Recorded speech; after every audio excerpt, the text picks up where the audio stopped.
primary purpose of the sanctuary, how would you answer? What was his primary purpose? What would you say? Trick question, John? No? Place to meet with God. Yeah? That wouldn't be the right answer, but it would be a true answer.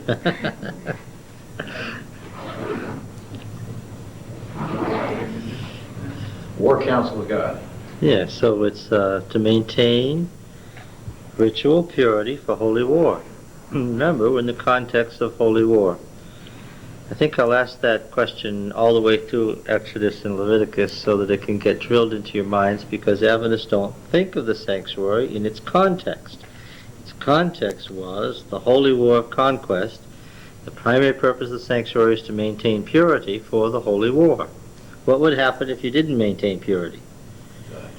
You'd be defeated. Somebody would get killed in a battle. Yes. Yes? Now then.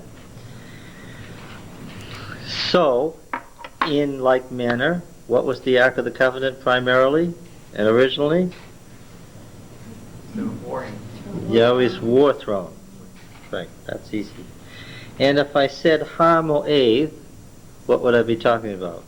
Har Moed. It's a meeting. No. Close. Har means what? H-A-R. Mountain. And Moed, with the G in the middle. Armageddon. It reappears in Revelation as Armageddon. Is what? It's the cosmic mountain where the gods gathered in their war council, right? It was the cosmic mountain that the evil powers were attacking, at the top of which was El's sanctuary. Was the cosmic mountain. All right? So that if I said to you now, did you know that the Garden of Eden was on the top of a mountain? You would say, well, yes, of course. Why? What mountain would it be? The cosmic mountain, yes. And the fact that El's tent sat in the middle of a garden doesn't surprise you. Right? So now, in like manner, if I said Har Moed is the cosmic mountain, what is Ohel Moed? Ohel being tent. What is it? Tent of who is meaning? Tent of El. The council, the war council of the gods. It was the gathering place of the gods to El for the directions for the cosmic war. If I asked you, what do Adventists call the cosmic war? What would be the answer? The Great Controversy. In other words, if you met a person from Ugarit on the street, and he said, oh, we call it the War of the Gods, you would say, yes, I know what you're talking about. We call it the Great Controversy. Right? You're clear on this. And what was the breastplate? What was the breastplate? I know that it was a thing that was a pectoral that was worn by the high priest. That's not what the question is asking. What was it? It was a representation of the war camp. Yes, it was the war camp on the high priest's heart. The heart being the seat of emotions in ancient times, which we inherited, so we know we use the term heart in the same way. What was the purpose of Urim and Thummim? Or meaning fire, Thummim not being sure what it means, but obviously or meaning light or fire will give us the idea of what? What were they? Dice. Yes, they could be detached from the high priest's garments. They were dice, basically. They were lots. What were they for? They were a form of lots, and what were they for? Supposed to be the time God's will. About what? Find God's will about what? Like how they bet the battle. Yes, you're putting it together. Good for you. Every time, Richard, that we find in the narratives later on, and we're going to find them many times, mentioned, it's going to be, shall I go up to battle against this person? Is this person going to come against me? Am I going to win? Am I going to lose? And of course, since it's a form of lots, the question had to be very specific and had to be one that could be answered how? Yes or no? Do we know which one was yes? Or it must have been yes, because there are two or three places where they're asking God to do something for them, and they're saying to him, give Urim, which means apparently give a positive answer, where it's in a prayer context. So the Urim must have been yes, and the Thummim must have been no. Again, note, it's in the context of holy war that the thing comes. Now I've got a tough one. Let's see if anybody knows this. Where in the narratives of the Old Testament, where is the last place that the sanctuary is heard of? Where did it end up? Where's the last place in any biblical narrative that it's known to have existed? The one in the wilderness, not the various replications of it that were made. That's part of the problem. They made a bunch of them that looked alike.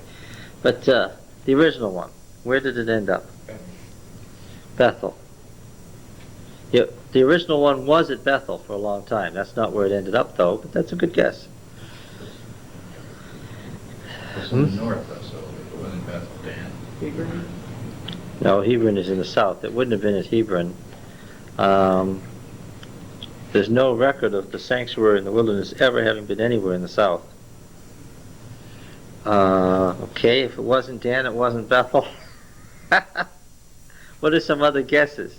Well, you might guess Shiloh, but you know that was destroyed by the Philistines in 1054, so that's no good. What else? Anybody want to hazard another guess? When Solomon was a young king, what did he ask for? Wisdom. Where did he ask for wisdom at? I don't know if I can find this, but in any case,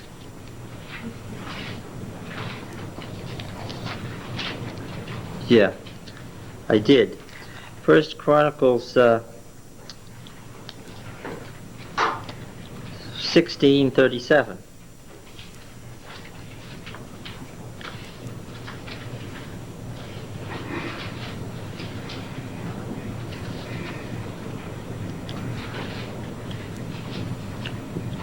David left Asaph and his associates, I don't even know what version I'm reading, New International Version, and his associates before the Ark of the Covenant of Yahweh to minister there regularly, according to each day's requirements. Verse 38, he also left Obed-Edom and his 68 associates to minister with them. Obed-Edom's son was the son of Jeduthun, and also Hosea were gatekeepers. 39, David left Zadok the priest and his fellow priests before the tabernacle of Yahweh at the high place in Gibeon to present burnt offerings to Yahweh on the altar of burnt offering regularly, morning and evening, in accordance with everything written in the law of Yahweh, which he had given Israel. With them were Heman and Jeduthun and the rest of those chosen and designated by name to give thanks to Yahweh, quote, for his love endures forever, which is a phrase that comes out of the Psalms constantly, under the names Heman and Jeduthun.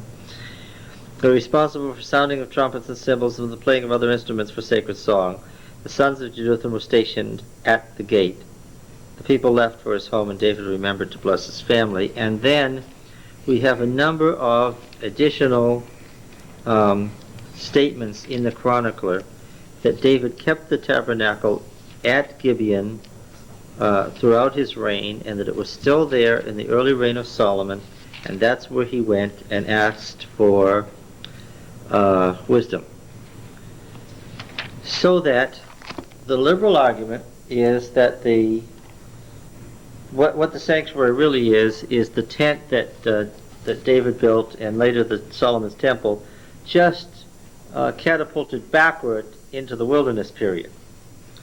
That in fact there was no sanctuary in the wilderness, it's just that they idealized Solomon's temple and put it back in the wilderness in their writings. Okay? Especially since there are so many similarities between the sanctuary and Solomon's temple. The shape, the size, the proportions, the furniture, and so forth.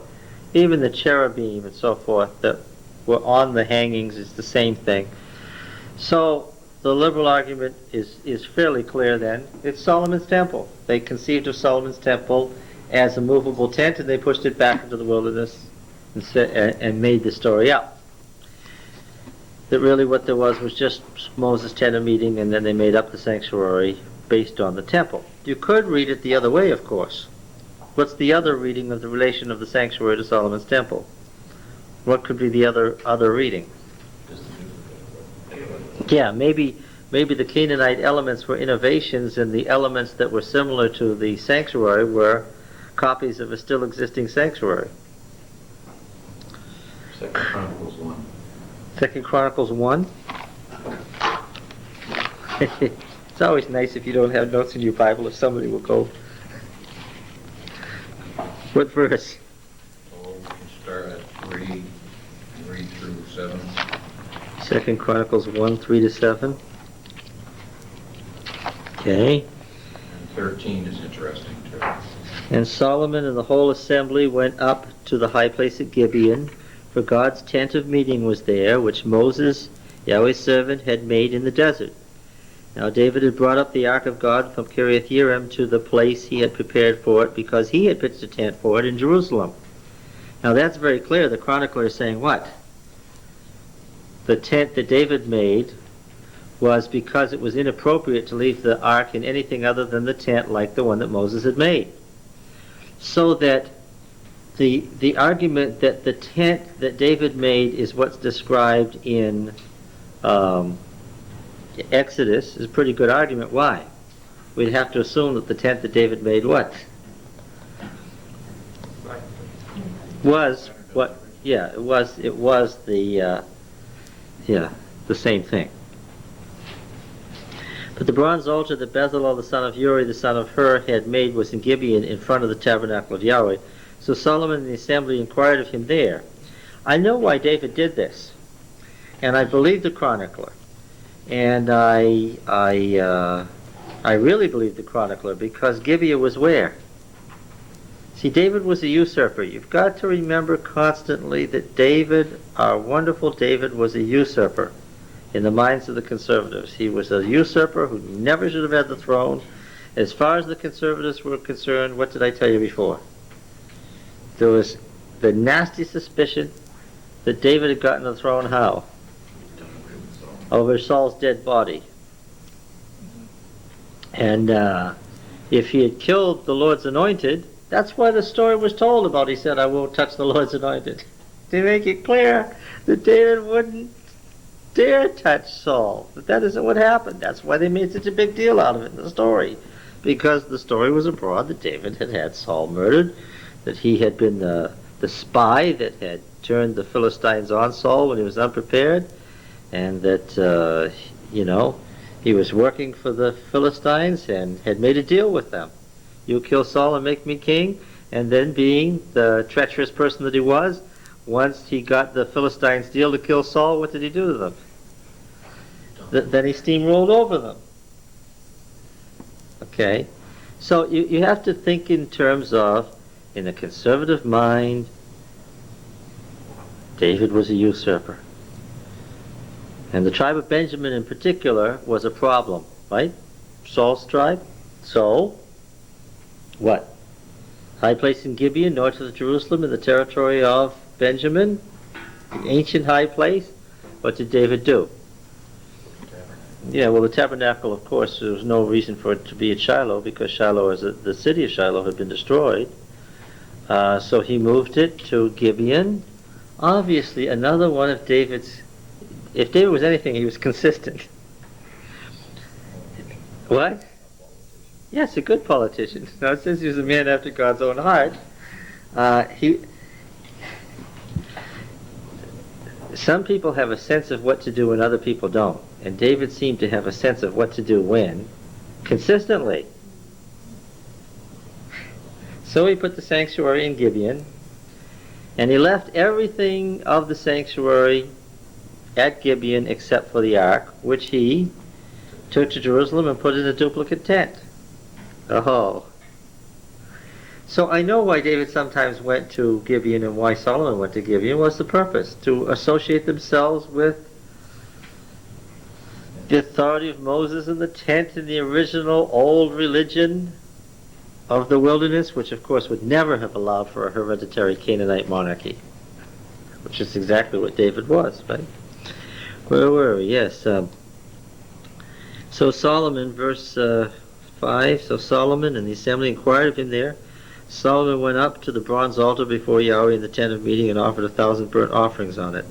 That night God appeared to Solomon and said to him, ask for whatever you want me to give you. Solomon answered, God, you have shown great kindness to David my father, and have made me king in his place. Now, Lord God, let your promise to my father David be confirmed, for you have made me king over a people who are numerous as the dust of the earth. Give me wisdom and knowledge, that I may lead the people who is able to govern this great people of yours.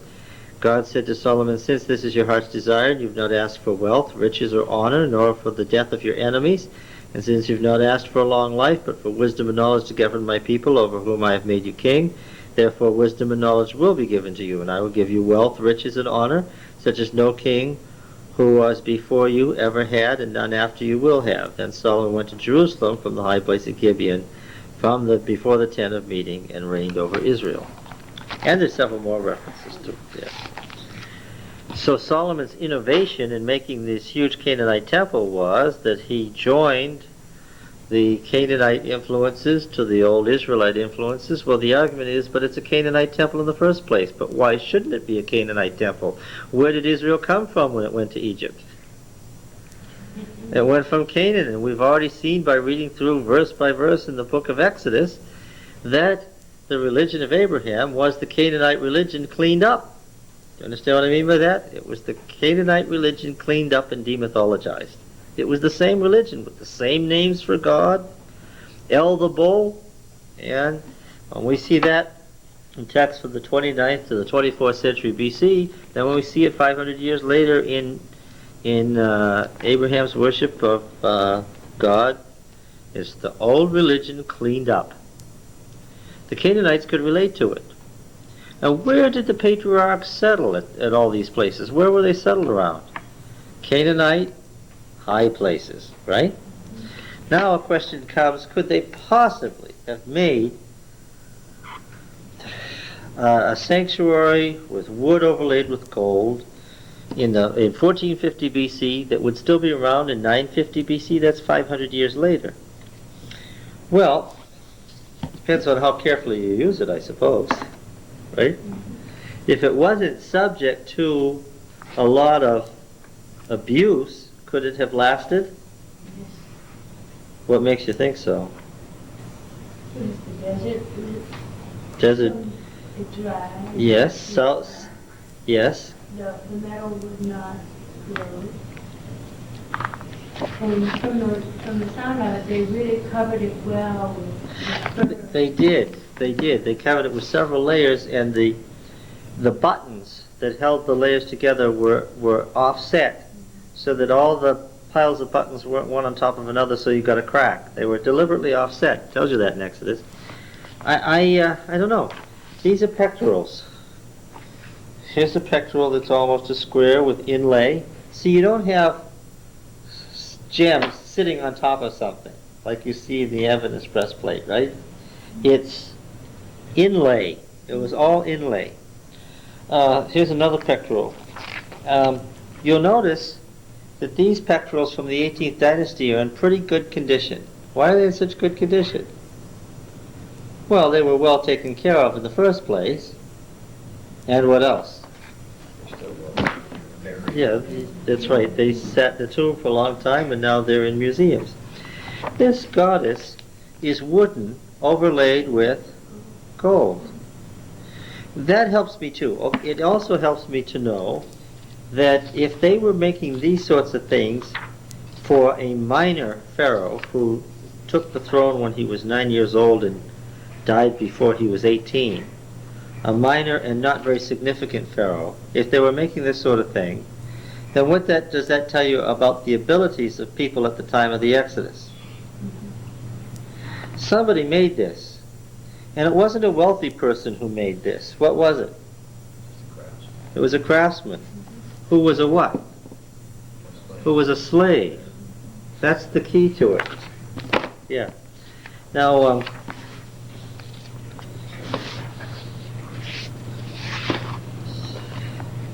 let's just look at some of these. What about hanging linens and garments and things like that? Could they do that? Yeah. Here's a piece of Tutankhamun's throne, a sheet of gold poured out over hot paraffin, and then worked with instruments. Here's the back of the throne. It's wood, it's acacia wood, overlaid with gold, still in fine condition. It has lasted 35 centuries. It's still all in one piece. Yeah, well, because 33 of those 35 centuries, nobody was touching it. Yes. It got manhandled by some grave robbers at one point. But here's something. This hasn't got a Sekhmet, but it shows you what the cherubim were like. Right? There's the solid gold up against a panel of a large funerary thing that's gold with metal sheeting over it. That's fastened by nails to the wooden implement. Another pectoral. These things were really ornate, weren't they?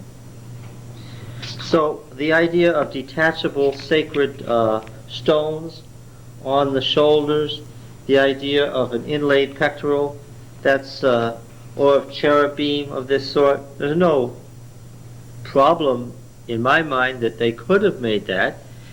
The only thing that they would have had to have would be the materials. And Exodus is at pains to explain, well, there's probably, for the 20th century at least, probably the most famous piece of artwork in history. What is it? The Funeral Mask of Tutankhamun. Okay? And really, I mean, is that not classic? Does that not deserve to be, right? The most famous piece of artwork in history? It should be, sure. That is a work of genius. Is it unthinkable that people who were just Egyptian slaves, having made this stuff, having it been their business to make this stuff, could have made it for themselves if they had to make it for the Egyptians? No, not at all. I don't find that a problem.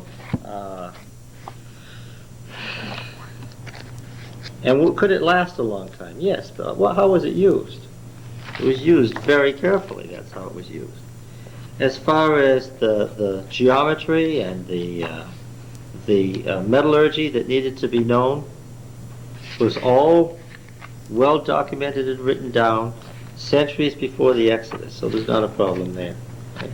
The high priest crown looks just like the white crown of the Egyptian pharaoh.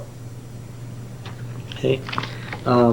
The fact that, well, with one exception, the white crown had a gold band around it here, but what was here? The serpent, yes. And what was there? This is the third eye, you know, the sacred mystic third eye, where if you close your eyes and somebody moves something in front of it, you can feel it. And that's really true, because the frontal lobes are there, and there's a lot of electrical energy there, and the skull is really thin there. That's how David killed Goliath. It's real dangerous. That's why people die in car accidents. It's really, the skull is really at its thinnest right there, and you know, it comes down here, and then there's its plates, and it's separable. And yes, and so they, of course, noticed this mystical relationship, and so right there over the third eye, they put the holiness to Yahweh, or of Yahweh, or from Yahweh. Probably meant all of those things. Okay? Yeah. So, yes, it was a Canaanite temple in shape and style, but they had never lost their links to Canaan. But the working, the making of the thing, how it was made, what it looked like, was an Egyptian thing from the 18th dynasty. It was what the Egyptians of the 18th dynasty made. Okay? So, I don't have any problem with that. Then, of course, It wouldn't have been thought of as Egyptian by Solomon's day, it just would have been thought of as Israelite, traditional Israelite, right?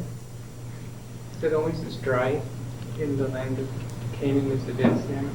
No, it wasn't always this dry, especially in the northern part. The northern part was heavily wooded at the time of the Exodus and was moist. The southern part was much drier than the northern part. But even the desert had more rainfall than it does now. It's a lot drier now than it was then. However, you don't get very far from the coast before it gets very dry. That's why the coastal plain was so highly regarded. All right? So, if I ask you later, in Scripture, where's the last time the sanctuary in the wilderness is seen, or where does it end up? The answer would be the high place in Gibeon. And when? Solomon's day. Yes. What happened thereafter we can't say, because of course the rending of the kingdom probably took it away, and who knows what happened thereafter. Let's go back to the first description of the sanctuary given in its imperfects and futures. Just as an aside, Yes. the personal samovar of the house of Saudi is over 300 years old, and it is used every day. Really? It's a brass samovar, and it's used every day by the house of Saudi. It's over 300 years old. So that's not uncommon in the Middle East at all. That is true. What's the camera? The personal samovar, it's the tea pot, You know, the big bronze big urn. ornate teapots. Yes, and of course the sanctuary would have been floored with rugs. Here again, you have to know the Middle East. You don't trade in cars there, right? What? You go into somebody's house, what do they show you? They show you their rug, and their wool rug or their silk rug shines. Why does it shine? Because it takes on a sheen. Why? Because it's 500 years old. They get hard used too. You know how they clean them? They, in Meshed, when we lived there, they take they didn't have city water. They have an open water. They're sewers by the side of the street, just plain sewers, and that's where most of the common people got their water as they were getting in Baghdad after the war disrupted the public water Yeah. supply. When it came time to clean a rug, they took the rug out, scrubbed it in the sewer, and threw it out in the street. So that everybody and everything came along and walked over it and rode over it and drove over it, and then they hung it up on the wall and they beat it out, and then they throw it on the floor in the house. They're amused by the way Westerners treat Oriental carpets, because they're so used to treating them hard for generations, and they're still, I mean, they're woven so 400 knots to the inch, some of the best ones in Iran. Mhm. Those rugs don't come apart, That's right. period. That's right. They'll stay around for 500 years. And people trade in rugs, and a family's wealth can be measured in rugs, and a mosque's wealth can be measured in rugs. And you can't imagine till you've seen a mosque that rivals the size of St. Peter's, all carpeted. What do you get in Europe? You get cold marble. What do you get in the Middle East? You get endless carpets, 500 years old. Well, all right, you have to remember it's a different culture. In a throwaway culture like ours, if we made curtains, how long would the curtains last? After the First War. Yes, that's right. And two, because it was sacred, it was handled a certain way, and it wouldn't have been manhandled. The Philistines did not manhandle the ark. You didn't go and beat up somebody else's temple. That wasn't the way to win points with the gods, right? You never made any god angry at you. That was bad policy. If you happened to capture somebody else's temple, you had to inquire whether there was a permission granted to destroy this temple. And if you got that permission from on high, then you could burn the thing to the ground. But you wouldn't just burn it to the ground just like that. What did Nebuchadnezzar do? As he raised the temple, what did he do? A wise man, he stripped it first. Then they pulled the stones apart. After what? After they had all the stuff and took it with them. Right? And was it manhandled? Babylon was destroyed by Persia. And what did Nehemiah ask the Persian emperor for? The vessels of that temple, which were still intact and still together even though the change of empires. Cyrus deemed it good policy to be on friendly terms with all the gods, so what did he do? So of course that's our policy, rebuild it. Yeah. Alright, so I don't have any problem with the antiquity. In addition, these words like Kuba, which are used nowhere else except in the narrative portions of Numbers, which means a dome tent, which you find only in Old Arabic to mean the dome tents that they used for their sacred shrines, says this is an ancient tradition. Old Arabic says that they put on the red skins on the outside of their sacred shrines too. Okay, it's a very ancient tradition. It's a tradition that, why do you find it only in Old Arabic? Because you're dealing with nomads. Why don't you find it in late Arabic? Because in late Arab times, what did they have? They had mosques and cities. They weren't dealing like that. Yeah. Now, of course, you have, well, what was the last great wandering house to rule in the Middle East? Well, it's the House of Saud. Ibn Saud lived in a tent. It was a very big tent. With very nice hangings and very nice carpets, right? But he lived in a tent. The founding king of this Saudi Arabia was a tent dweller. And his mosque was what? His mosque was what? Was a tent. Not surprisingly, right? So, again, it's an ancient tradition. Understand the liberal arguments and how you could make the argument that really this is just an idealization of Solomon's temple, pushed back into, especially when you have this simple tent of meeting that Moses made there. But we've discussed in great length how the two traditions came about and how the Aaron's house and Moses' house fought over whose tent was the better tent. There's something else that's very interesting in this. The people of Israel could come into the great square, right? And the priests could enter,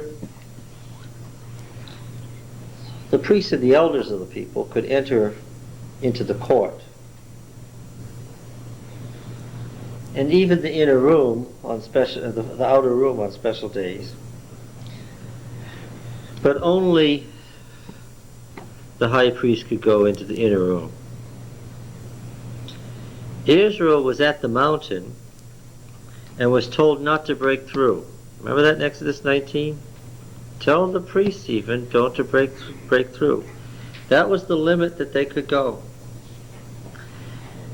Then the elders and Moses and Aaron's sons were called up to the mountain to worship God far off, and they saw the God of Israel far off, and they ate the communion meal. The priestly families, represented by Moses and Aaron and his Nadab and Abihu, had a further access than the common people. Then Moses went up to God and talked to him face to face and saw God's glory pass before him. Okay. There was a threefold approach to God in the narratives, which is paralleled by the threefold approach to God in the sanctuary. The people can go so far, the priest can go so far, and the high priest, and in that by the way, Moses is parallel to Aaron then. Moses again plays the role of high priest in that he can go directly into the presence of God as the high priest does. Because, of course, the inner room is the pinnacle of the cosmic mountain. It's the top of Sinai, right? How could a room at the base of Sinai be the top of Sinai? Well, we've talked about that enough. Here can also be there. Yes. How many levels in the cosmos did the sanctuary have? 7. All right, now let's look at these two sections here. First comes the chapter 25, the ark. It's interesting that the ark would be described first, then the table and the lampstand. Now we have the things for the 2 rooms, and then he mentions the tabernacle which goes around the furniture. Then out in the court is the altar of burnt offering, chapter 27. And then the courtyard that goes around the altar, chapter 27. Then we have a section on oil for the lampstand, which makes no sense. Then we go to the priestly garments, which we want to read now. And we'll look at that for a moment. And then the consecration of the priests, which would follow on the priestly garments, all right. Then in chapter 30 we have the altar of incense, which is really inappropriate. Yes. To which in chapter 30 we have the atonement money that you have to pay whenever you have a census taken. And then we have the laver in chapter 30 verse 17. Again, another afterthought. Both the altar of incense and the laver are treated as afterthoughts here. Then the anointing oil and the incense, and then Bezalel and the Aholiab, and then we finish by the Sabbath command, tying the Sabbath to the sanctuary. And even though you're going to build the sanctuary and you're working on the sanctuary itself, you still have to do what? Keep the Sabbath. Now, skipping the golden calf, 32 and 33, and the tent of meeting in 33,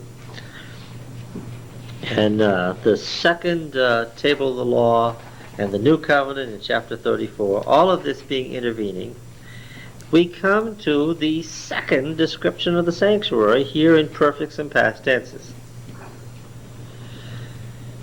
This does not have the same theme as the first one, which was according to the pattern that I show you in the mount. The second theme is they did exactly as God had commanded them. That's the repeated phrase. These are 2 independent literary units. You understand what I'm telling you? They're 2 independent literary units. Which is, tell me by what you've seen, which is first and which is second. In the second one we have Sabbath commandments first, then the gathering of materials to build the sanctuary, that's chapter 35, and also the identification of Bezalel and Aholiab as the people who are going to do the building in chapter 35 with their special skills, and exactly what their commission was and how they were going to be able to do it in chapter 36. And then we launch into what they did according to as God had commanded. What they did first was they built the tabernacle. Okay, that's chapter 36. They built the tabernacle. Then they made the ark to go in the tabernacle, and the table of bread, God's table, they made next. Then they made the lampstand and the altar of incense. Then when the interior furniture was done, they went out and they made the altar of burnt offering with its bronze basin, right? And they erected the courtyard around it. This is how much material they used, which now in chapter 38, this is how much material they used and how much it weighed and how much it cost to do all of what we've been describing. And then chapter 39, this is how they made the priestly garments. This was the outer garment, this was the ephod, this was the breastplate, this was the priestly garments, the other priestly garments that the high priest and the general priest made.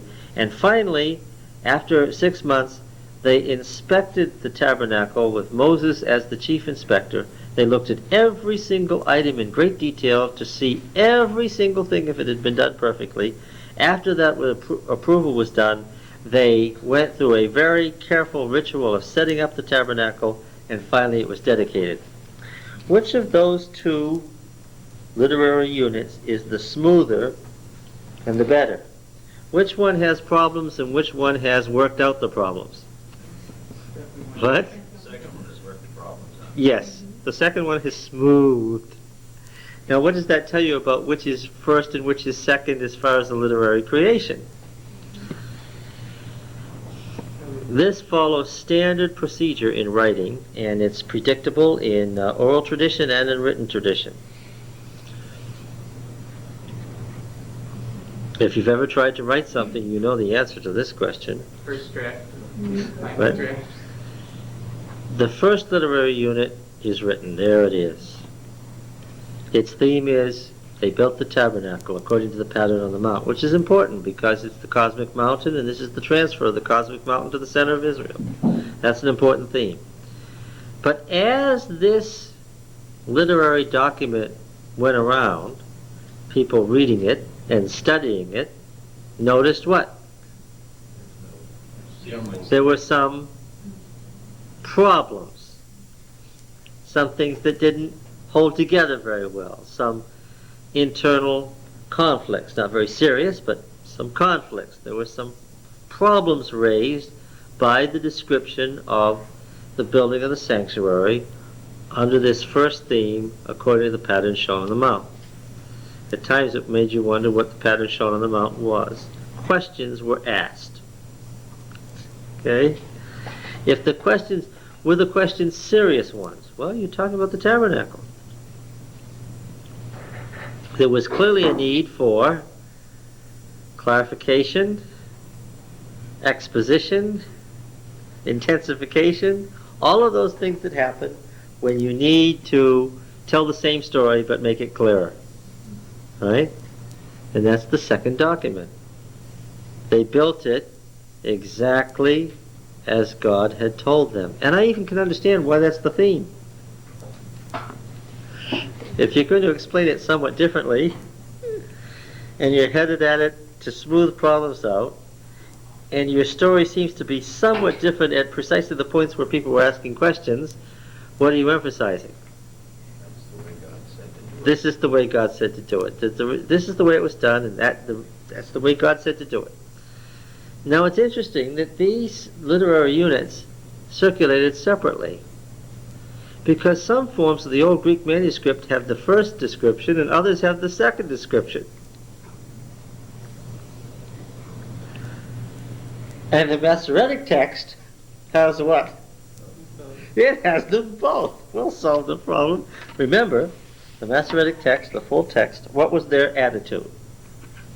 They did not try to decide between Scripture and Scripture. It tells you that the Masoretic text was created at a time when it was all what? It was all sacred Scripture. And so what did you do? They just put it all in. That way none of God's Word is missing. Right? Now, from our viewpoint today, are we happy that they put it all in? Oh yes. Oh yes. We'd have been very impoverished if we had had one or the other of these stories missing. We wouldn't have known. That's right. We do know that the Epistle to the Laodiceans is gone, right? Right. We do know that the book of Jasher isn't there. We do know that the Chronicles of the Kings of Israel are gone. That the book of Gad is gone. This is very vexing when you're reading, right? Especially when it tells you, if you want to know the more complete story about this, please refer to the Chronicles of the Kings of Israel. That's really vexing. The book of Jasher was a collection of old poetry, which scholars long for, and it's gone. Yeah. So, and wouldn't you love to have the epistle to the Laodiceans? What did Paul say to the Laodiceans? Now that's a tragic loss, right? Yeah.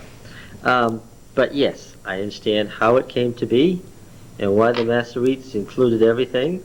It gives you a kind of a curious and awkward book, however. As a book, it doesn't work so well because you've got this whole long ornate description, then you've got this other long ornate description, and they're not exactly the same, and they disagree at minor points.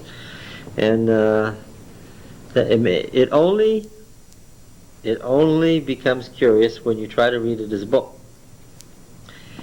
You only have a problem, however. It's curious, but it doesn't create any problems. You have a problem if you're a fundamentalist. What's the problem? You should agree exactly. Well, fundamentalism says that God's word is infallible in the details, in the particulars. What an interesting idea that is. That every detail of the Bible is exactly correct. Then you have to account for the obvious problem of what? We've got some details here that collide. How does the fundamentalist deal with that? See no evil. I've actually been in discussions with fundamentalists over these points. It's very easy to handle. You're trying to destroy faith in God's word. You're doing the devil's work. Therefore, you don't have to answer anything. Let me say too, though, we don't have the autograph of any of the scriptures, so can they argue that there's the corruption that come in? You can't argue that it's a corruption that the tent of meeting that Moses had outside the camp was because God said, if I should go among you, I'd destroy you, because you're an evil people. Whereas the tent of meeting that's described by the priestly literature is among them so that they can be holy. No amount of corruption, of accidental scribal error, can get you to theologically conflicting viewpoints. Yes, and there has been an awful lot of scribal corruption, and we agree with them on that. Sometimes you can figure it out just by looking at the shapes of the letters. D and R always get confused because they look alike. W and Y got confused all the time because they look alike. Certain words get metaphysized because it's so easy to do. You know, okay, so it is called a flutterby. How anybody got butterfly out of flutterby, I don't know, but it happened, and we all know that it happened. But it's easy to tell what the word was, that it was flutterby. And we know that the thing you put on when you were to cook was called a napron, N-A-P-R-O-N. And the N got attached to the A somehow, and the word became an apron. Those things you can figure out in Hebrew all the time. In addition, a lot of the scribal errors are very old. There you have to go back prior to the script, the square script, that is Aramaic square script, and go back to the old Hebrew script. And there are script books. If you want to know what an aleph looked like in the 10th century, here's what it looks like from all the alephs we've ever found from the 10th century. Here's all the alephs we ever found from the 9th century and the 8th century. And in fact, when the Sumerian papyri were discovered, what did they do? They went just like this and said, 450 BC. And guess what? When they read the contents, what? That's when they were. And so they had the typical problems of orthographic confusion from the shape of letters as they looked then. So a lot of that kind of thing you can straighten out. There are a few places where even scholars have just given up and said, this is so garbled it doesn't mean anything, let's not worry about it. Maybe we'll find something closer to the autographs later. But while we don't... In English. What? We have that in English. We have a common one. Ye old tea shop. It's not a Y. It was the old English storm. It was a TH. It's a TH, yeah. It's The. not a Y. That's right, it's the, not ye. But the shape of the letters has changed, so now traditionally, we read it as what? As a Y, all the time. Right. That's right, Middle English sounds, yes, get changed because we misread the letters. That happens a lot. The fundamentalist argument about not having the autographs isn't very good when we've got so many different manuscripts to compare. There are some books of the Old Testament where it's sparse. You have almost nothing to compare to. But in other places where you have 10,000 pieces of the same chapter, you can figure, all coming from different periods, you can figure out what the autograph said. All right. Okay. So these independent descriptions of the sanctuary must have floated around for quite some time before they got together. When the when the old Greek manuscripts were put together in the 4th century BC, these two descriptions of the sanctuary were still floating around independent of each other. And when the Septuagint was made in the 2nd century BC, they were still not together. When did the Masoretic text come into use? It was considered an inferior text. It came from Babylon, that's why they're considered inferior. It didn't come into general acceptance until around 50 AD. When is 50 AD? Well, when 50 AD is after Christ's ministry and about the time the New Testament began to be written. That's about the time the Masoretic text came into use, which is why there's so few quotes in the New Testament from the Masoretic text. The text that our Old Testament is based on is not what you find quoted in the New Testament. This is also the reason why there are a number of quotations in the New Testament of passages of the Old Testament that aren't in our Old Testament. That's distressing too when it's a proof text. Yes. All right, now then, let's see. How far on had we gotten in our...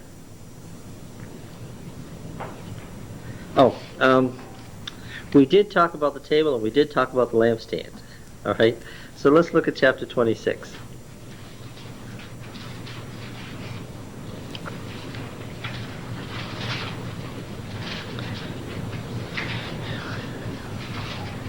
Make the tabernacle with 10 curtains of finely twisted linen and blue, purple, and scarlet yarn with cherubim worked into them by a skilled craftsman.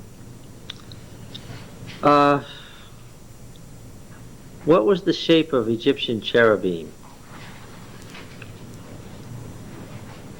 Lions? Basically lions, yes, with wings. Yes. Usually with animal heads, sometimes with human heads. There's no doubt that that's the cherubim referred to here. It's not our Greek angels.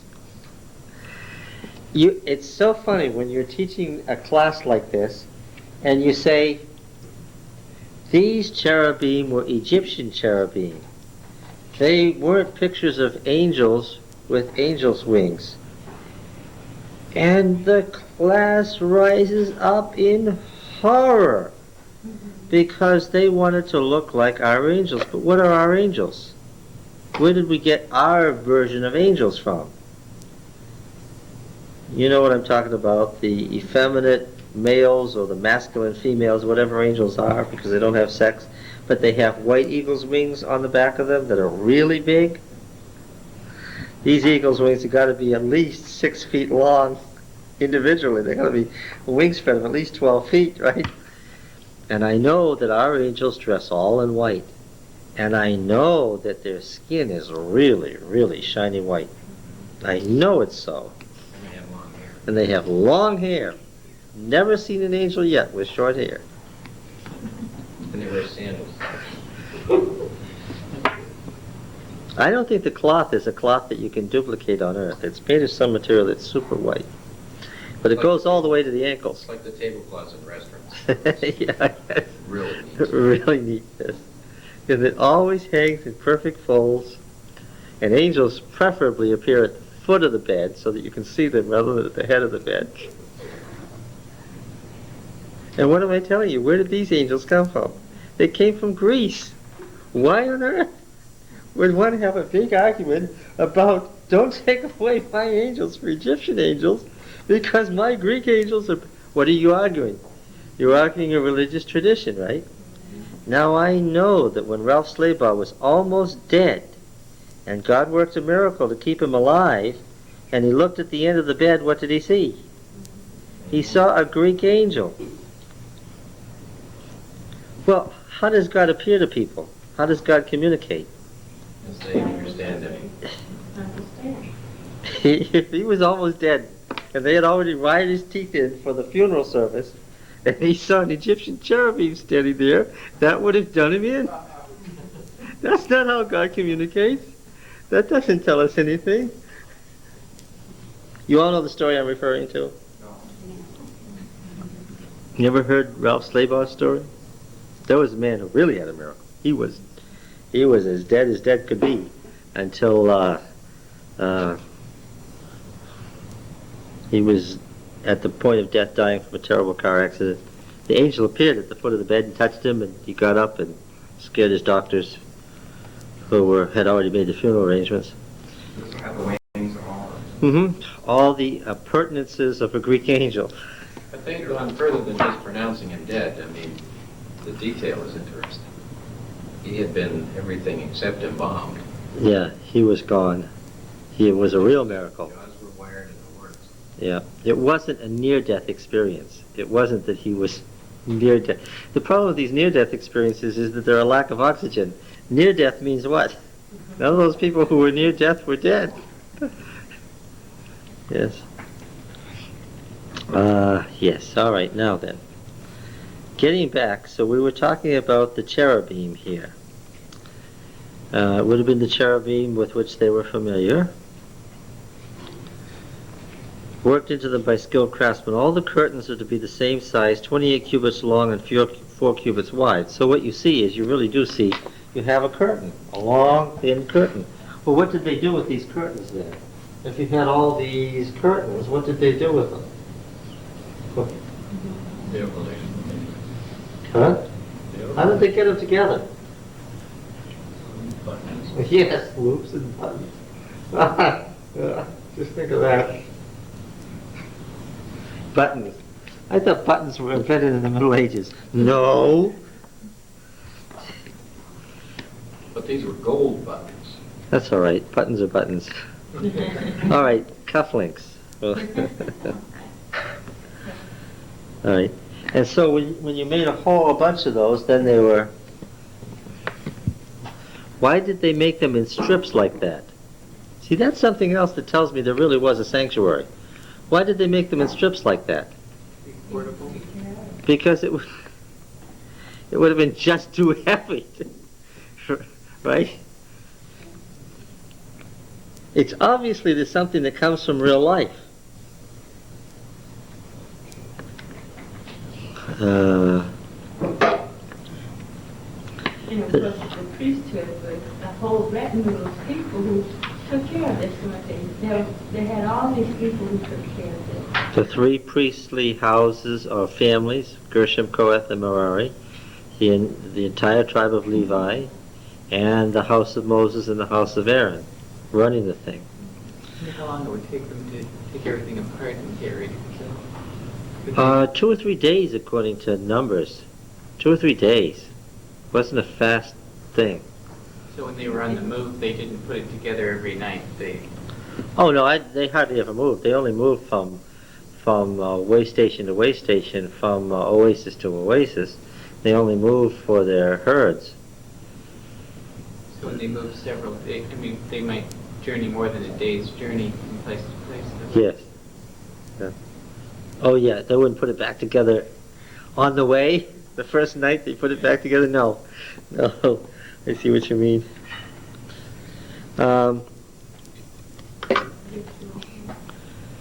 50 loops along the edge. So, verse 15, make upright frames of acacia wood for the tabernacle. Is that what your versions say? This is the New International Version. Make upright frames. Huh? Mine just says, and you shall make upright frames for the tabernacle of acacia wood. And just says boards standing up. Yours says boards.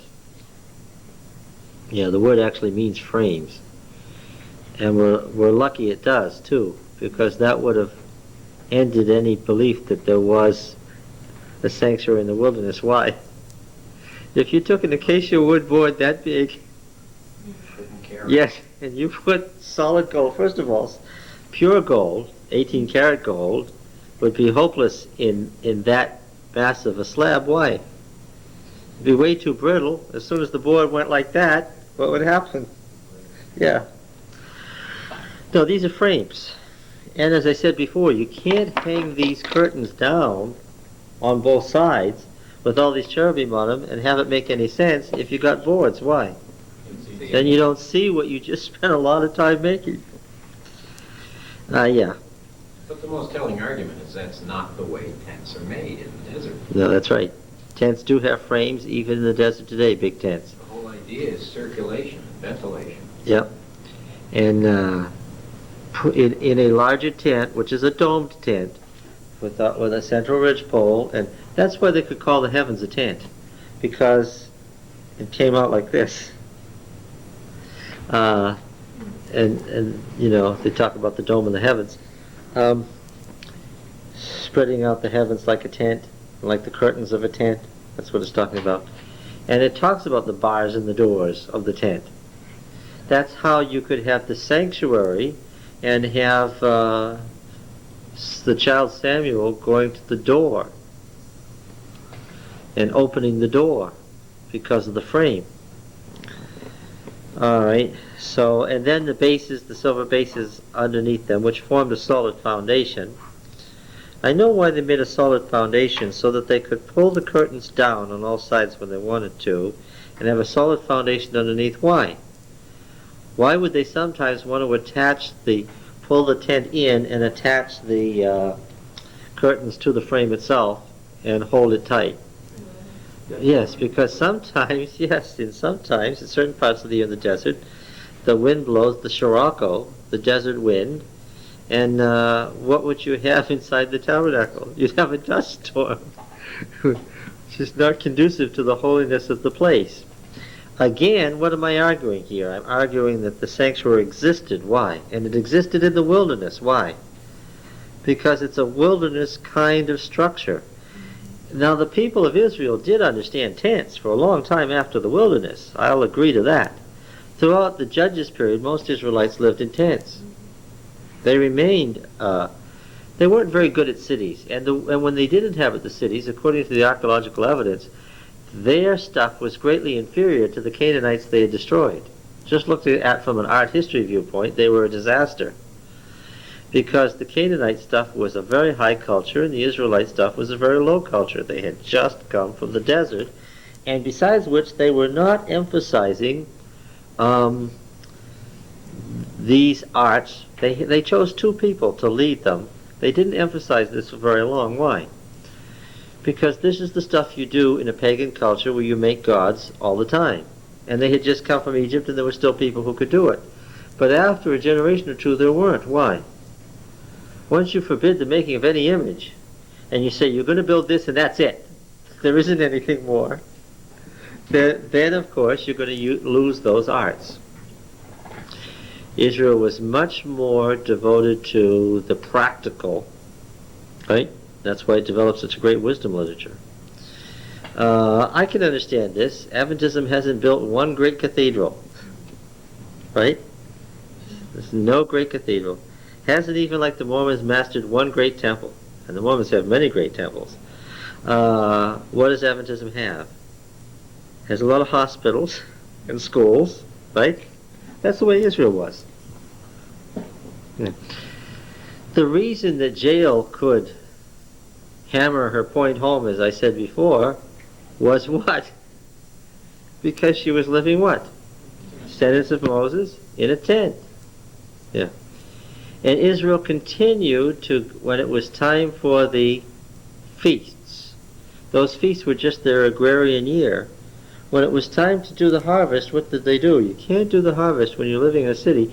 And first of all, the various fields are too spread out to live over here and handle a big area.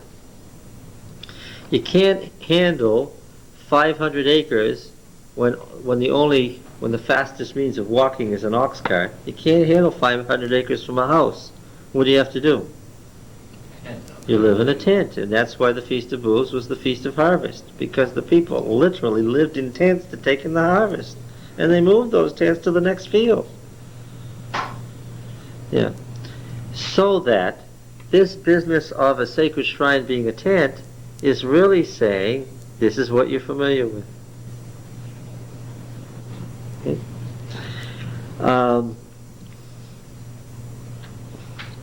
Now then, 26, the crossbars, verse 26. What did these crossbars do? Well, they held the various frames together. overlay the frames with gold and make gold rings to hold the crossbars. Everything, all these poles were stuck into all these rings. Here's our thematic statement, verse 30. Set up the tabernacle according to the plan shown you on the mountain. 31. Make a curtain of blue, purple, and scarlet yarn and finely twisted linen with cherubim worked into it by a skilled craftsman. Hang it with gold hooks on the 4 posts of acacia wood overlaid with gold, standing on 4 silver bases. Hang the curtain from the clasps and place the Ark of the Testimony behind the curtain. Notice the Ark of the Testimony, Eduth. It's a different terminology here. The curtain will separate the holy place from the most holy place. Put the atonement cover on the Ark of the Testimony in the most holy place. Place the table outside the curtain on the north side of the tabernacle. Put the lampstand opposite on the south side. For the entrance of the tent, make a curtain of blue, purple, and scarlet yarn, finely twisted linen, the work of an embroiderer. Make gold hooks for the curtains, and 5 posts of acacia wood overlaid with gold, and cast 5 bronze bases for them. The design in the innermost of the curtains, and the design on the hanging curtain inside the tent, and the design on the door curtain, and the design on the high priest's long blue garment were the same design. The high priest matched the tabernacle. It was the same exact stuff that he was wearing. Now the altar burnt offering, 3 cubits high.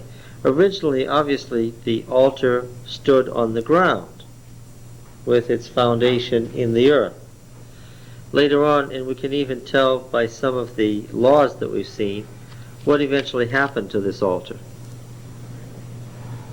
Put up on the platform. Yes. Why did they do that? I can see it. Yeah, so that the people could see it. And how did you get up to it? Oh, steps by the time of Solomon, but before that what? A ramp. In good Canaanite fashion, a ramp. Now the courtyard.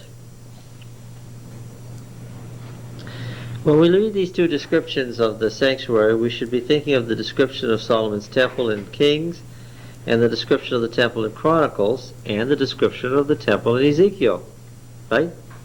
Which is, those descriptions are all closely parallel.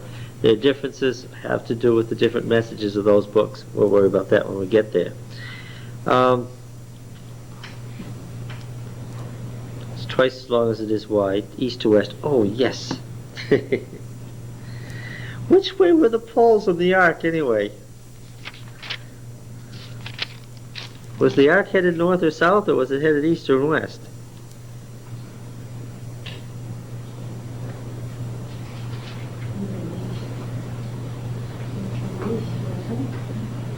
Those pictures I've seen, it was north. Yeah. Yeah. Okay, let's just do a little diagram and see. Okay, here's the most holy place. Here's the veil. Here's the ark. Now what? Now what?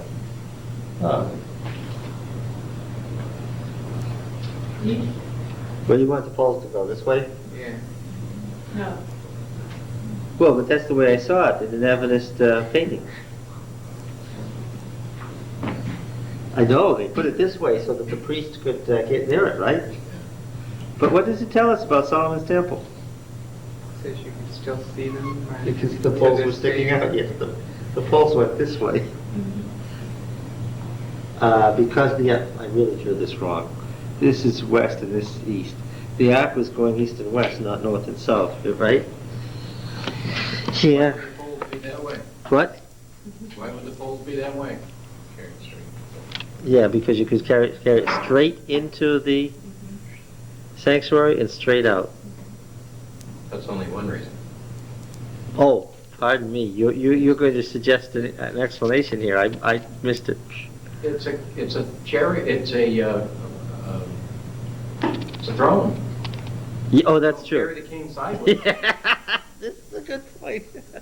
Right? This is a very good point. It's a sedan chair. That's That's all right. it is. Yes, that's right.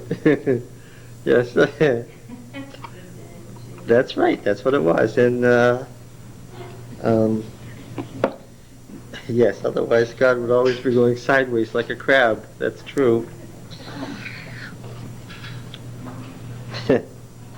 But you can put poles any way you want to if you don't know the meaning, right?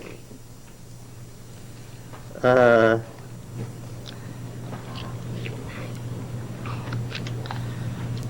courtyard. This separated where the elders of Israel and priests could go from where the common people could go. We're going to find out later that the courtyard had, as well as the altar, it had the laver, the wash basin in it.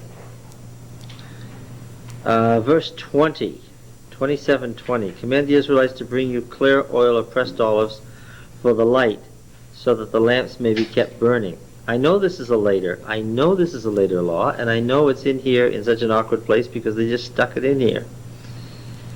Whoever stuck it in here also gets a D for Bible editing class. It's a very poor place to stick it, but why do I know it's a later law? Well, for one thing, in verse 21 there, he's got Aaron and his sons, and Aaron and his sons haven't been set aside yet, have they? Yeah, and that's right. But they didn't use olive oil. Well, they didn't use olive oil. They were in the desert. Yes. What were they using? Rendered fat. They were using animal oil. That's right. Yep. This olive oil business is a thing from the time of Solomon. Why? Because by that time Israel was rich and had lots of olive trees. And by Zechariah's time, the oil flows right out of the olive trees into the lampstand, right? Is that what Zechariah says? Yeah. That's another one of those laws that comes from the settled period and got stuck in here. And that helps me to know the antiquity of the sanctuary too. Why? Because if this had all been made up as an idealization of Solomon's temple, they would have gotten the olive oil at the right place, over by the description of the lampstand. Right? The fact is that this commandment is a later commandment that's been stuck in a bad place. Have Aaron your brother. I guess it's the thing about Aaron and his sons for generations to come that got it stuck there. There's usually a catchword that relates something to why it's been put where it's been put. Because the next thing is, have Aaron your brother brought to you from among the Israelites along with his sons.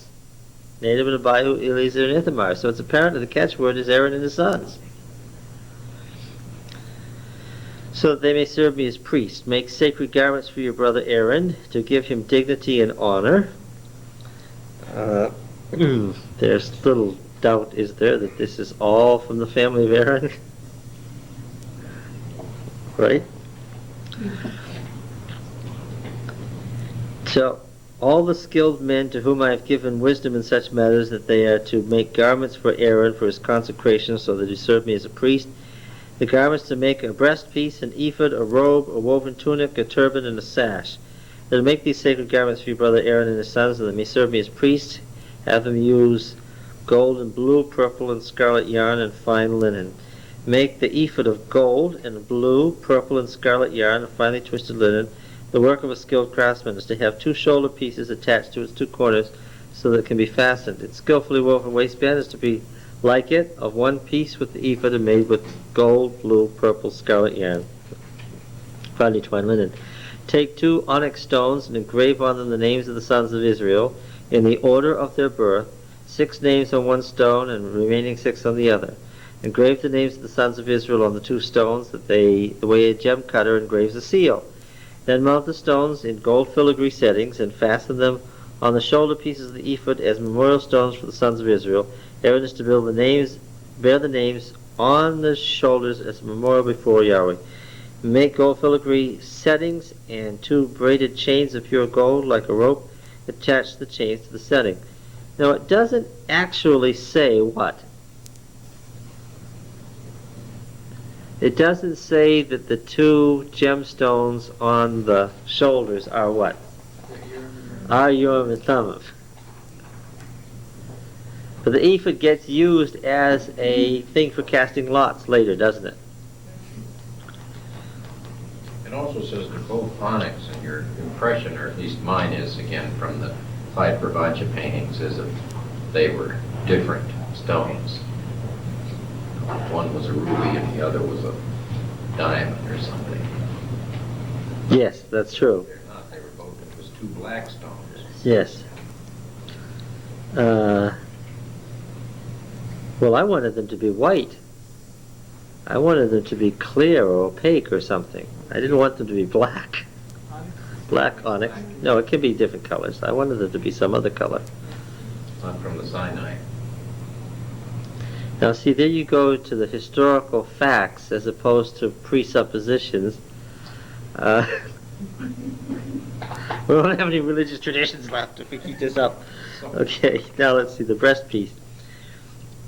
Fashion a breastpiece for making decisions. That's interesting. The work of a skilled craftsman, make it like the ephod of gold, blue, purple, scarlet yarn, finely twisted linen. It is to be square, a span long and a span wide, and folded double. What was the purpose of this? This is what's called a pouch, as in the kangaroo has a pouch. What was to be put inside the pouch? For its protection, so it wouldn't be badly worn. What? Breastplate. Yes, the breastplate was to be fitted inside the pouch to keep it from wear and tear, I gather. Mount 4 rows of precious stones on it. The first row will be a ruby, topaz, beryl. Second, turquoise, sapphire, emerald. Third, jacinth, agate, amethyst. Fourth, chrysolite, onyx, jasper. Do not waste your time comparing this to the other stone lists in the Bible, because no two stone lists agree. You can also read the stone lists of the Book of Enoch and what are all the others. There's several intertestamental books that have stone lists. It's like reading the list of the 12 tribes. It will drive you mad. There are no two stone lists that are the same. It also helps to know that there are several of these words that we're not sure of their identification. So, it reads so smoothly in English, the problem is we don't really know if those are the stones that are meant or not. So, anyway, we get the idea. And again, in the center of the pectoral, what was in the center of the pectoral? If you had a normal Egyptian pectoral, what was going to be in the center, of course? The god. What was at the center of the breastplate? Nothing. Proving again that Israel's God was nothing. Right? It's literally what the Amarna letters say when they complain to Amenhotep IV. When the kings of the Canaanite city-states complained, they said, "You've left us alone to deal with these Hebrews, these incredible atheists who worship nothing." It was a common complaint, and it lasted for about 80 years. The Canaanites were complaining bitterly that the Hebrews were atheists who worship nothing. Well, literally that was true. If you're talking about things, the Israelites worshipped what? No things. So literally, yes, that was true. This was also, by the way, a charge and a claim that was leveled in the Roman world against Christians. At least the Jews had a temple. There was something that could be determined, but the Christians had a dead person of whom you could make no image. And the complaint about the Christians was that they were atheists too, and that they would bring down the empire with their atheism. They'd bring the wrath of all the gods on the empire if they kept this up. That was the complaint. Now then, again, this is the war camp. There's nothing in the center. This is not the no parallel rows, right? And a hollow square. 12 stones, one for each of the names of the sons of Israel, engraved like a seal with the name of one of the 12 tribes.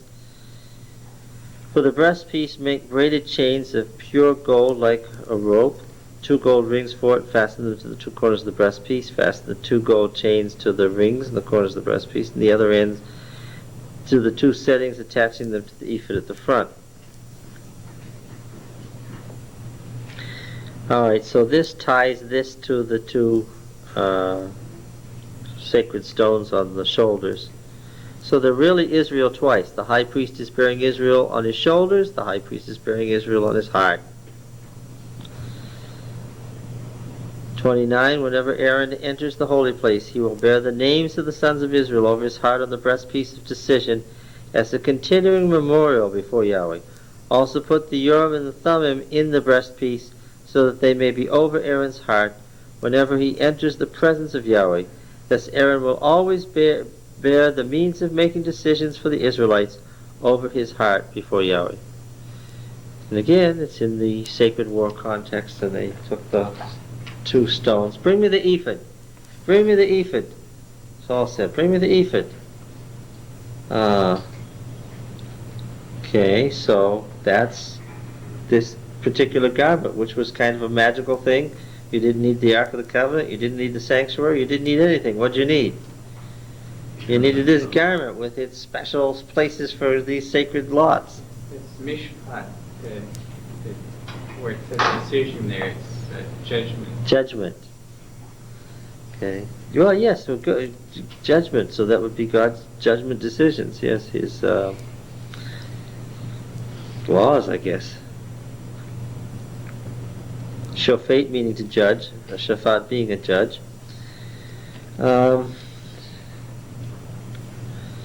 Make the robe of the ephod entirely of blue cloth with an opening for the head in the center. There'll be a woven edge like a collar around this opening so that it won't tear.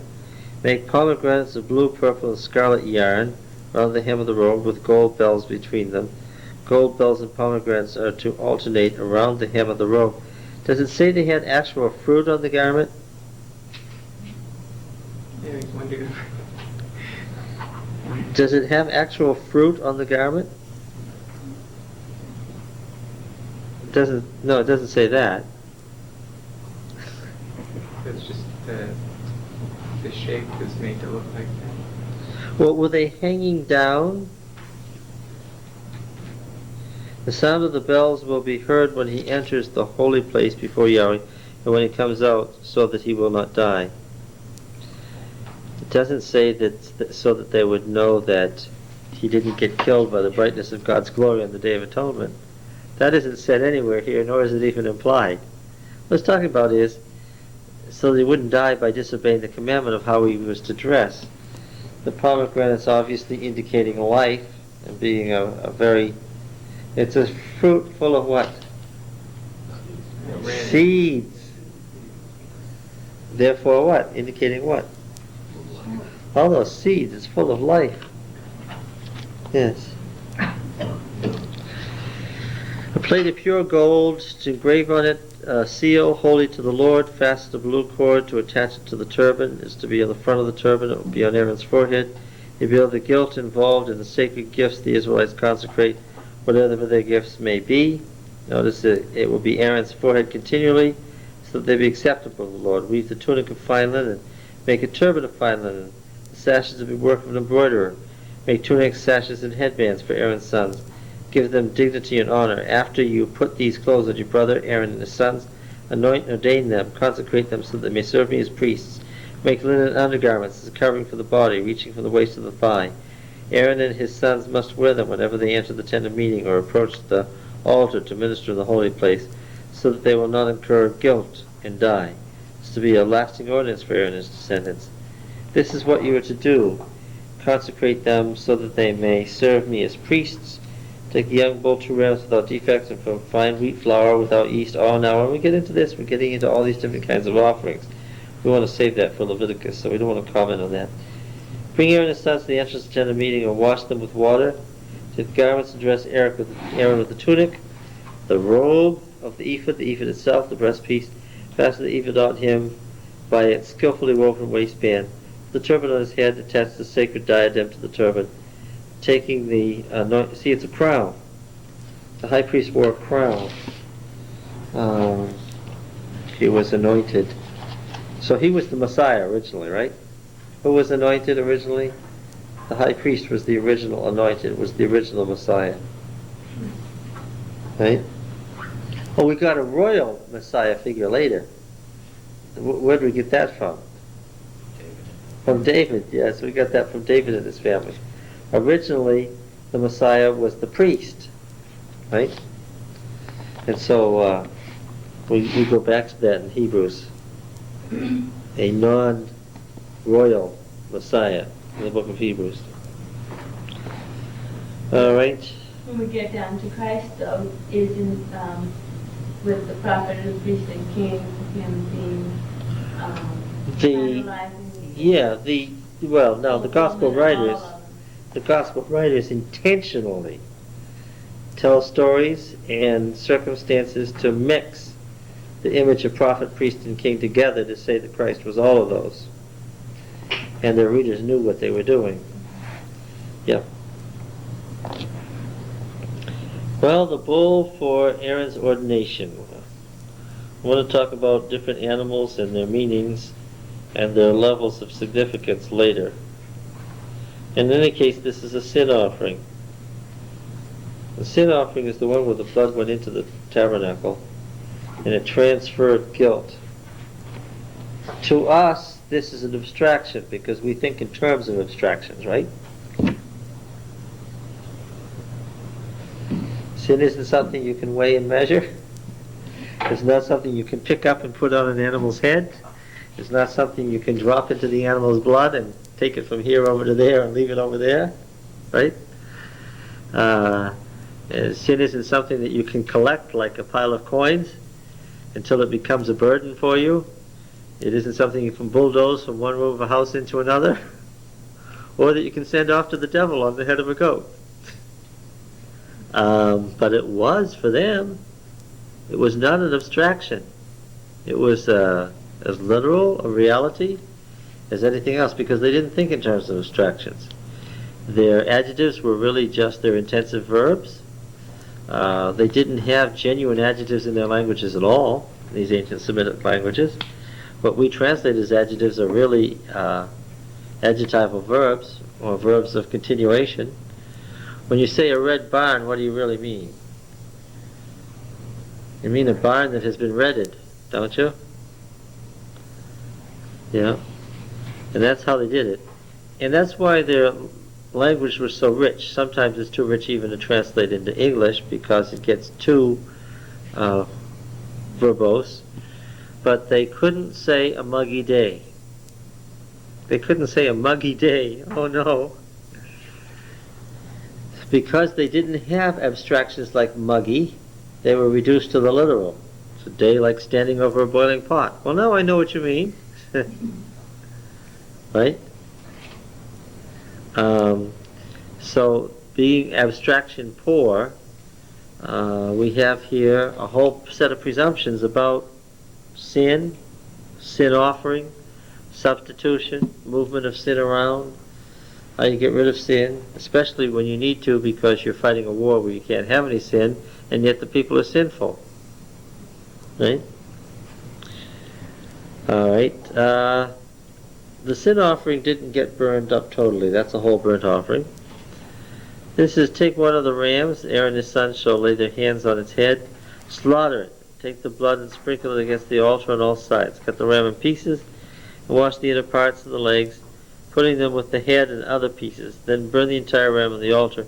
It's a burnt offering to Yahweh, a pleasing aroma, an offering made to Yahweh by fire.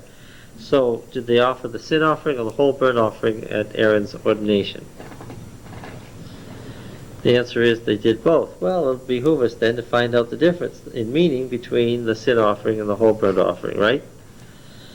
And then there's another ram. We'll come back to this consecration ceremony later. It will be of significance to us when we study Messianic imagery. Take the 22 from this ram, the fat tail, the fat around the inner parts, covering the liver, both kidneys, the fat around them, and the right thigh. And we're going to see this a lot when we read Leviticus 1-9. The fat was really important to them. Why? The fat was almost as important as the blood. Why? Well, if you lived in the desert, you would know why. Fuel, yes, it was light, What else was it? Made oil out of it to anoint you. To anoint you. What was anointing Okay. originally? Just your head? Well, maybe all over to keep your moisture in. Yes, anointing was originally nothing more than massage. It got to be just massaging the head for ritual purposes, but when somebody was anointed fully, it meant that they were massaged with oil from head to foot. Of course, women anointed women and men anointed men, but the point was, why did they do this? They didn't do it just to maintain their incredible good looks. What was it? In that desert environment, they did it for a real simple reason. What was that? Not to see their skin crack open and dry up and bleed to death. This oil, this fat used from animals, with all its proteins, was a means of staying alive. People used it on a regular basis to keep their skin alive, to keep themselves alive. So of course oil was intimately connected with life. And then of course in this offering they were especially interested in the liver and the kidneys. Why? Did you ever cut open a liver from a fresh animal? You'd know why. What happens? What is it full of? It's full of blood. It's like a sponge full of blood. The same with kidneys. And of course, any organ, they cut open a brain. They didn't think a brain. The Egyptians, embalmed the important organs of the body, and they had different jars dedicated to different gods, and there was a god of the kidneys, and a god of the heart, and a god of the liver. What did they do with the brain? They threw it away. Didn't get embalmed, didn't get saved. It was basically just cotton candy that filled up your head and kept your eyes from falling in. That's how they looked at it. They took the brain out through the nose and threw it away and kept the important organs. The organs you thought with. Your heart and your kidneys. They knew you thought with your heart and your kidneys. Because if they knew that the kidneys were connected to the bladder, they knew that. And they knew if you got really worked up and excited, what might happen. You might need to urinate. And they also knew that if you got real excited, what might happen. Your heart might beat fast. And so they knew you were thinking with your heart. They could see that. But the brain, well. So here we have it. We have the importance of the oil and the liver and the kidneys and the gallbladder. All those things where they could squeeze out the blood. See, that these were the important organs that represented the animal's life, that the animal thought with. This is where his blood was stored. This was his life. This was an aromatic camp, to say the least. You stay upwind from this if you were wise. With all of those whole burnt offerings and sin offerings, and that's the most interesting thing about it. What actually did they need to do to the sanctuary after a while? Literally. Clean it, cleanse. Yes. Wash it. Yes, you see, the cleansing of the sanctuary, while it was the capstone of the ritual year, was a literal event. Because what happened? If you made all this wonderful stuff, what did you do with it all year? Blood and entrails and fat, and by the end, what did you have? A mess. Yes, a mess. That was the point of the cleansing of the sanctuary. What did Israel's sin do? Messed up the sanctuary, God's house. And therefore they had to do something about it, with it. Of course, they didn't really cleanse the curtains. According to the traditional Jewish law, which was the oral tradition of what actually happened in the temple, what did they do? They had to replace it. And of course, what did they do? They consumed on the altar. They burned up all these hangings and things, because you can wash down the gold, and you could wash the marble floor in the temple, the carpets in the sanctuary, and the hangings in the sanctuary were burned and had to be replaced. So the cleansing of the sanctuary was really a real renewal. That's why the cleansing of the sanctuary was like a 3-day affair. By the time they got to the actual Day of Atonement, they had done most of the physical work of cleansing the sanctuary. The priestly families had actually carried out the cleansing. And it was only on the final day of what was a series of days that the ritual cleansing occurred. Yeah, and we wandered on to this all from Aaron's ordination, which isn't our topic here. I was determined to skip this, but it's just too interesting.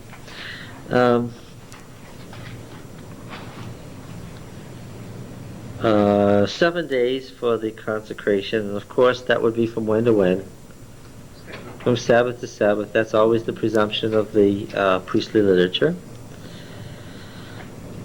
Oh, and of course we're going to have a sacred meal, verse 31, 29:31. Eat these offerings within the sacred enclosure. That didn't mean that the priests had to eat in the sanctuary all the time. Couldn't they ever go home and eat? It said that they had to always eat within the sacred enclosure, that they could never eat outside the sacred enclosure. That sounds like you could never do anything, never eat at home. With all those priestly families, that would be a real problem. What was the solution to this problem?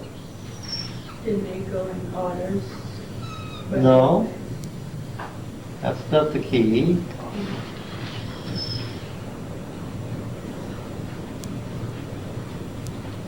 What's the sacred enclosure? Now we know the tribes are out here, and the world beyond them. But what's the sacred enclosure?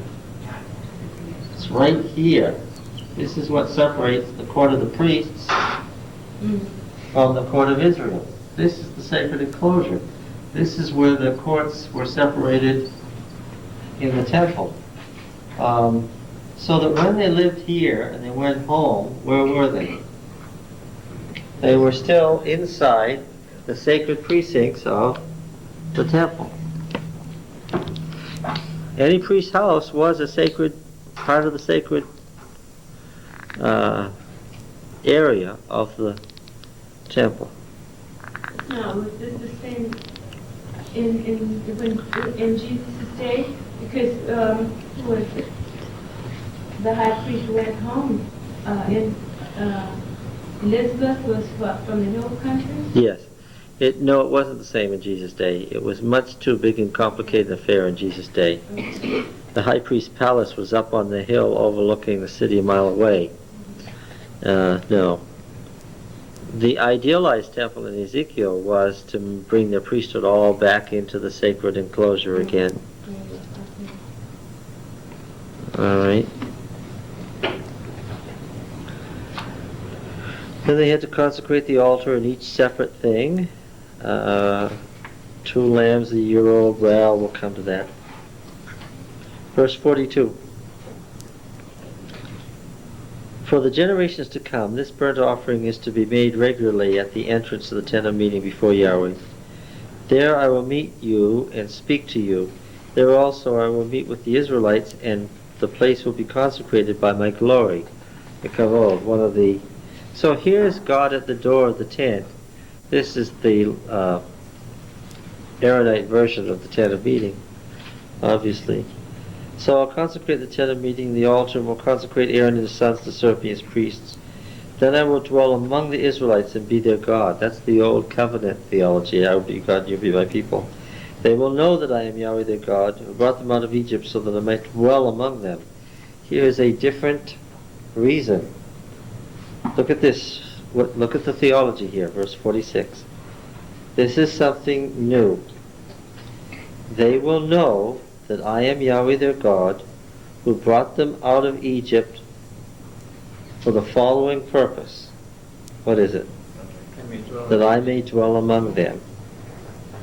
I am Yahweh their God. In the priestly literature, well, this is interesting, in the priestly literature, the sanctuary was an end in and of itself.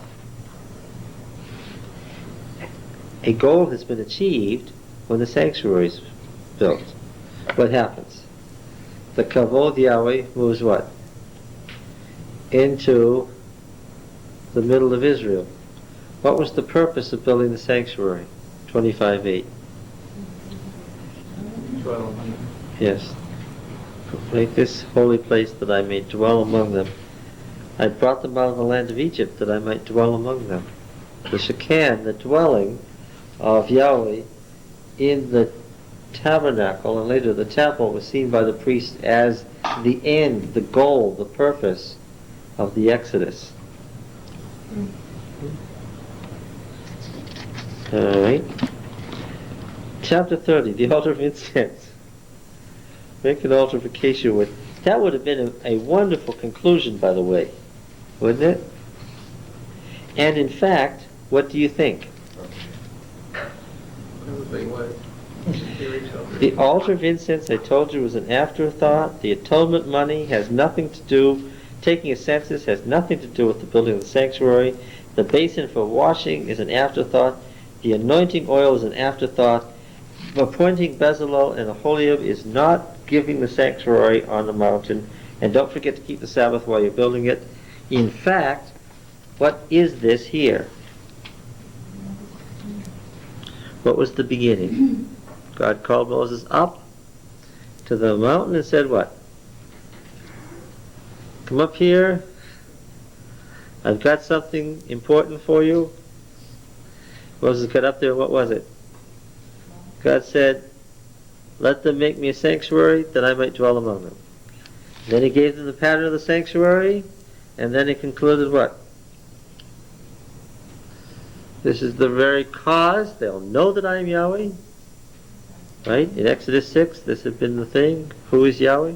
They will know that I am Yahweh, and that I brought them out of Egypt so that I could dwell among them. The Conclusion. narrative starting. Well, so what words do we associate this with? This is the conclusion. This is the what? Quote. And they Lived happily all ever lived happily ever after. The end. Okay. When we go to the next verse, we're going to postscripts, later editing, after the fact material. We have read the description of the sanctuary and the consecration of its priesthood, the setting up of the sanctuary. Right? Now then, one of the things that was missing, and since they had an altar of incense in the sanctuary, people would naturally have asked when they read this, what? Where'd the altar come from? Yes. So we have, And how come we have to pay an offering when we go into the temple? Yeah. yeah. Make an altar of acacia wood for burning incense. Some scholars hold that this has just been displaced, that it surely was a part of the original description, that it fell out somehow, which is, when I say somehow, I don't mean to say that this is an esoteric thing. In writing scrolls, it could have fallen out very easily, just when the scrolls were sewn together. Yes. It's in exactly the same literary structure as the other descriptions. So we'll allow for the possibility that this was here originally, but fell out and was just appended to the end, because they would frequently append things to the end. Why? If a narrator had, if an editor had the sacred text in front of them, and they had a piece of something, and they didn't feel that they should manipulate the sacred text by putting it somewhere, or that they weren't equal to that task, or didn't have that right, or shouldn't do that, what would they do? Stick it on to the end. That's why we see so many appendices after conclusions. So anyway, here's the altar of incense in front of the curtain. Fragrant incense must be born morning and evening, whenever he tends the lamps. Regularly, once a year, it makes atonement on its horns. Saying atonement must be made with the blood of the atoning sin offering. For the generation to come, it is most holy to Yahweh.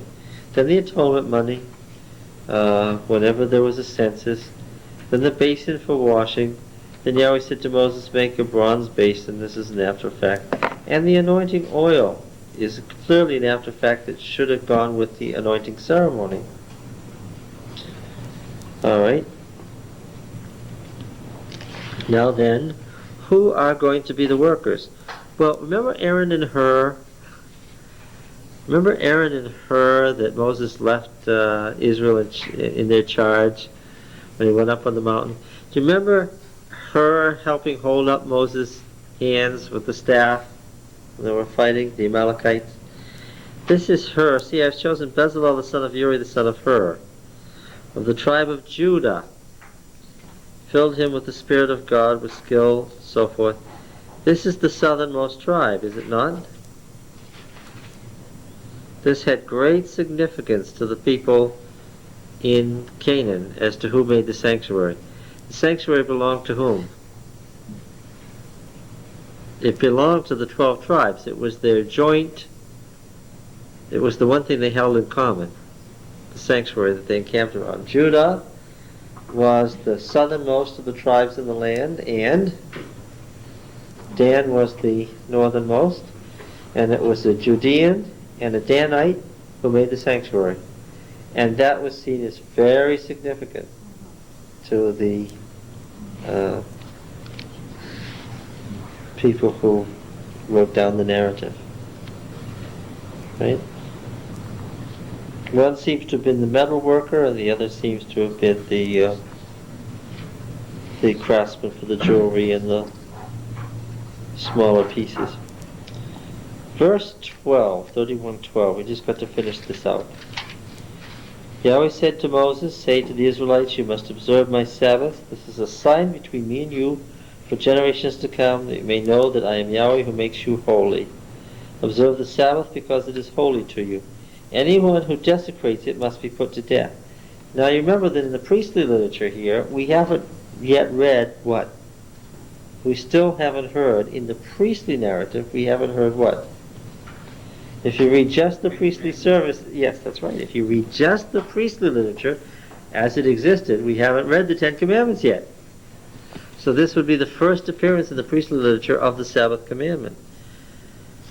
Anyone who desecrates it must be put to death, which is why we presume that the death penalty was there for all the Ten Commandments, because when they appear separately elsewhere, the penalty, which is never listed in Exodus 20 or Exodus 34, is always death. Whoever does any work on that day must be cut off from his people. For 6 days work is to be done, but the seventh day is a Sabbath of rest, holy to Yahweh. Whoever does any work on the Sabbath day must be put to death. You notice that is a stiffer version of the Sabbath commandment. That is a stiffer version. Why? What does it say? Anyone who does any work is what? Is to be put to death. That's a much stiffer version in the priestly literature than in the other literature we've been reading.